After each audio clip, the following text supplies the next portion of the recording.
नचिनेको मान्छेले केही खानेकुरा दियो भने नखाने अनि बोलायो भने नआउने। भर्खर 3 वर्षको थियो। कसरी मार्यो तिनीहरूले? अब उसको आमा बाबाले कति उनले मेहनत गरेर जन्माइरहेछ, झन् ऊ मर्नु खोज्दैछ। के गर्दै हो दुईजना गफ गर्दै? म दुईजनालाई म एउटा कुरा सोध्छु ल। हस्, अहिलेको गरिमा चौधरी थाहा छ? अहिले भर्खर भिडियोमा आइरहेछ नि, थाहा छ दुईजनालाई नै? को गरिमा चौधरी? गरिमा चौधरी 3 वर्षको नानी। 3 वर्षको नानी? अनि के देख्यो मोबाइलमा? के देख्यो 3 वर्षको नानीको बारेमा? उसको जिब्रो काटेको देख्यो। जिब्रो काटेको देख्यो? अनि अरू उसको मुख ठुलो खुलेको हो। अनि त्यस्तो गरेर मारेको छ? के भएर मारेको थाहा छ तिमीले? थाहा छैन? त्यो त थाहा भएन, मलाई पनि थाहा सानालाई थाहा छ? थाहा छैन? रेप गरेर मारेको नि, थाहा छ? रेप भनेको के हो थाहा छ? इचिङ शाहलाई थाहा छ कि छैन रेप भनेको? थाहा छैन? भरे म सम्झाउँछु हस् इचिङ शाहलाई, ओके? थाहा छैन भने अनि त्यस्तो आफ्नो साथीहरूलाई, आफ्नो उमेरको साथीहरूलाई चाहिँ अरूले त्यस्तो गरेर मार्दा कस्तो लाग्छ? नराम्रो लाग्छ?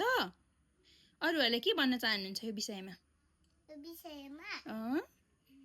अबदेखि कहिले सानो बच्चाले नमार्नुहोस्, अनि त्यसपछि कहिले बच्चाहरूले नबोलाउनुहोस्, अनि बच्चाहरूको लागि चाहिँ एउटा मान्छेले नचिनेको मान्छेले केही खानेकुरा दियो भने नखाने अनि बोलायो भने नआउने।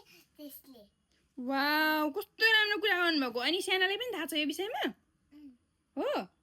त्यसले हाम्रो घन्टाघरको ठुलो उटोमा नि त्यो बच्चा मरेको फोटो लगाइरहेछ। हो। भर्खर 3 वर्षको थियो। कसरी मार्यो तिनीहरूले?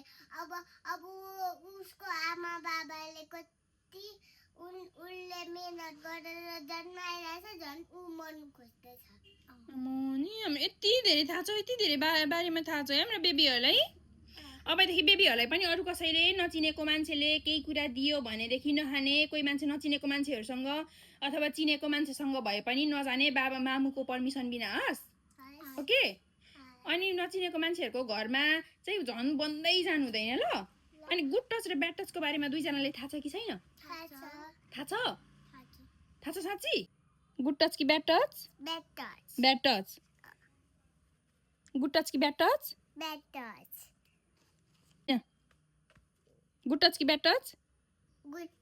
गुड टच है। अनि तिमीलाई गुड टच कि bad touch? Good touch. Good touch कि bad touch? Bad touch. Bad touch. Good touch कि bad touch? Bad touch. Bad touch. Wow, हो यसरी कसैले पनि आफ्नो प्राइभेट अङ्गहरूमा चाहिँ होइन कसैले पनि छुन दिनु हुँदैन, बुझ्यौ? प्राइभेट पार्टहरू भनेको थाहा छ कहाँ कहाँ हो? थाहा छ? अनि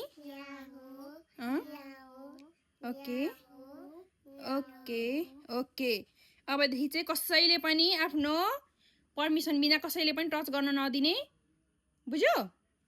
अबदेखि कसैले पनि टच गर्न नदिने। कसैले टच गर भनेदेखि डन्ट टच भनेर भन्ने, हस्? अनि त्यसपछि एक्लै बेबीहरू कहीँ जानुहुन्न मम्मीले नसोधी।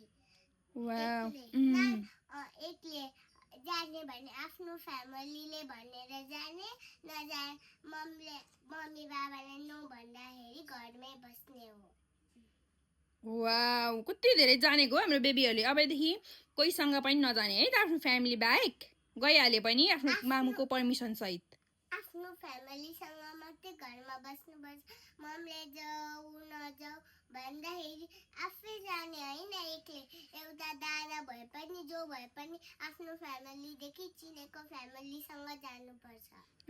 कति राम्रो कुरा गरेको हो हाम्रो इचिङ शाहले चाहिँ। यस विषयमा कसले, मामुले सिकाउनु भयो कि भिडियोमा हेर्नु भएको थियो? मामुले सिकाउनु भएको। अनि म चिन्ने मामुसित मात्रै जान्छु अनि म कहिले अर्काको घर जानुहुन्न घर गयो भने तिनीहरूले मारिदिन्छ को नचिनेको मान्छेको घर हो नि कति धेरै समझदारी कुरा गर्नुभएको हाम्रो बेबीहरूले है अब लास्टमा भनिदिनुहोस् न त गरिमा चौधरी हाम्रो बेबीहरूको त सिस्टर हो नि है हो गरिमा चौधरीको लागि justice for Garima Chaudhary sister भनेर भन्नुहोस् ल भन्नु Justice for Garima Chowdhury, Justice for Garima Chowdhury, Justice for Garima Chowdhury.